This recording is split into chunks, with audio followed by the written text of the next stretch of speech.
माया और उसके प्रकार। सभी का मूल उपादान कारण प्रभु है। प्रभु में भासमान संसार सत्य नहीं है, किंतु माया के कारण आवासित है। माया की दो शक्तियां हैं, आवरण शक्ति। माया की आवरण शक्ति परमात्मा को छिपाए रहती है। विक्षेप शक्ति। माया की विक्षेप शक्ति ईश्वर के अधिष्ठान में ही जगत का भास कराती है, ईश्वर में जगत का भास कराती है। अंधकार के दृष्टांत द्वारा यह सिद्धांत समझाया गया है, जो नहीं है वह भूल से दिखता है और जो है वही दिखता नहीं है। आत्मस्वरूप का विस्मरण ही माया है, अपने स्वरूप की विस्मृति स्वप्न ही है। जो स्वप्न देखता है वह देखने वाला सच्चा है। स्वप्न में एक ही पुरुष दो दिखाई देता है। तात्विक दृष्टि से देखे तो स्वप्न का साक्षी और परमात्मा एक ही है।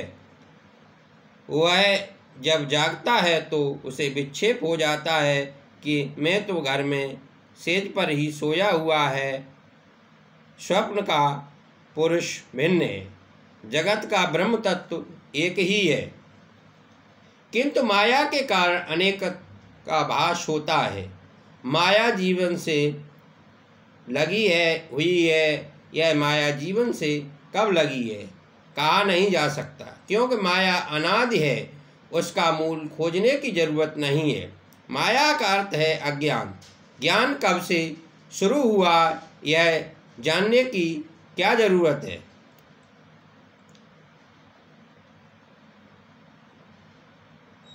माया का अर्थ है अज्ञान। ज्ञान कब से शुरू हुआ यह जानने की क्या जरूरत है। माया जीव से कब से लगी है उसका विचार न करो, उसका पार कोई भी नहीं पा सकता। कब विस्मरण हुआ यह कहा नहीं जा सकता। उसी तरह अज्ञान का कब आरंभ हुआ यह भी कहा नहीं जा सकता, पर अज्ञान का तात्कालिक विनाश करना जरूरी है। कपड़ों पर दाग लग जाए तो वह कैसे लगा, किस तरह, किस जगह लगा, कौन सी स्याही होगी आदि का विचार करने की अपेक्षा उस दाग को तुरंत दूर करना ही हितावह है। माया के बारे में सोचते रहने की अपेक्षा माया को दूर करने के लिए परमात्मा की शरण लेना अच्छा है। माया का दर्शन करने की सुदामा की इच्छा होने पर उन्होंने श्री कृष्ण ने कहा कि आपके माया का मैं दर्शन करना चाहता हूँ, वह कैसी होती है। श्री कृष्ण ने कहा कि समय आने पर उसका दर्शन कराऊंगा, चलो पहले हम गोमती में स्नान कर लें। वे दोनों गोमती तट पर आ गए, स्नान करने लगे। भगवान तो स्नान करके पीताम्बर पहनने लगे। सुदामा ने गोमती के जल में गोता लगाया। उसी समय भगवान ने अपनी माया का दर्शन कराया। सुदामा को लगा कि गोमती में बाढ़ आ गई है, वे उसमें बहे जा रहे हैं। उन्होंने एक घाट का आसरा लिया। घूमते फिरते वे एक गांव के पास गए। वहां एक हथनी ने उनके गले में फूलमाला पहनाई। लोगों ने सुदामा से कहा कि हमारे देश के राजा की मृत्यु हो गई है। इस गांव का नियम है कि पहले राजा की मृत्यु के बाद हथनी जिसको माला पहनाए वही राजा हो, इसलिए आप हमारे देश के राजा हो गए। सुदामा राजा बन गए। एक राजकन्या के साथ उनका विवाह भी हो गया। 12 वर्ष के दाम्पत्य जीवन में 2 पुत्र भी उत्पन्न हो गए। फिर एक दिन बीमार होने से रानी की मृत्यु हो गई। सुदामा दुख से रोने लगे, क्योंकि वह रानी सुंदरी और सुशीला थी। लोगों ने सुदामा से कहा कि मत रो, हमारी मायापुरी का नियम है कि आपकी पत्नी जहाँ गई है वहाँ आप भी भेजे जाएं। पत्नी की चिंता में आपको भी प्रवेश करना होगा।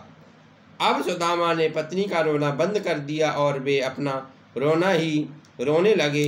हाय, अब मेरा क्या होगा। उन्होंने लोगों से कहा कि मैं तो परदेसी हूँ, आपके गांव का कानून मुझ पर लागू नहीं, मुझ पर नहीं लग सकता। मुझे एक बार स्नान संध्या करने दो, फिर चाहे मुझे जला देना। स्नान करने गए तो 4 पुरुष निगरानी करने लगे कि सुदामा कहीं भाग न जाएं। सुदामा खूब डरे हुए थे। घबराहट के मारे वे परमेश्वर की याद करने लगे। वे रोते हुए नदी से बाहर आए। उस समय भगवान तट पर खड़े पीताम्बर पहन रहे थे। भगवान ने पूछा, तुम क्यों रो रहे हो? सुदामा ने कहा, वह सब कहाँ चला गया? यह सब क्या है?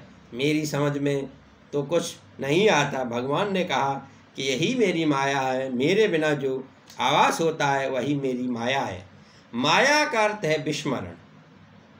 माँ निषेधात्मक है और या हरात्मक, हकारात्मक। इस प्रकार जो न हो उसे दिखा वह माया है। माया के 3 प्रकार है, स्वमोहिका, स्वजन मोहिका, विमुख जन मोहिका। जो सतत ब्रह्मदृष्टि रखता है उसे माया नहीं पकड़ सकती। माया जीव से लगी हुई है। यह सिद्धांत तत्व दृष्टि से सच्चा नहीं है।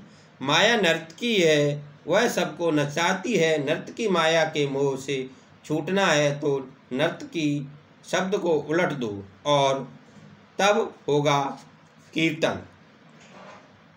कीर्तन करोगे तो माया छूटेगी। कीर्तन भक्ति में हरेक इंद्रियों को काम मिलता है। इसीलिए ही महापुरुष ने कीर्तन भक्ति श्रेष्ठ माना है। माया का पार पाने के लिए माया जिसकी दासी है उस मायापति परमात्मा को पाने का प्रयत्न करो। माया को पीड़ा से मुक्त पाना चाहते हो तो माधव राय की शरण में जाओ। मामे ये प्रपदन्ते तरन्ति ते, मुझे जो बचते हैं वे इस दुस्तर माया अथवा संसार को पार कर जाते हैं।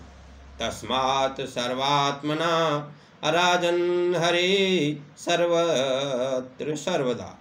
राजन, इसलिए मनुष्य को चाहिए कि वह हर किसी स्थान में और हर किसी समय अपनी संपूर्ण शक्ति से भगवान श्री हरि का श्रवण कीर्तन और स्मरण करता रहे। माया की अधिक चर्चा न करे।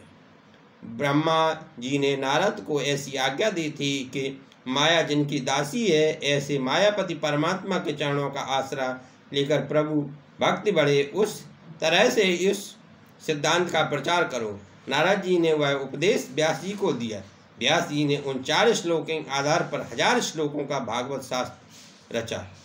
हरे राम राम राम हरे हरे, हरे कृष्ण कृष्ण हरे हरे, हरि ओम। शांति शांति शांति।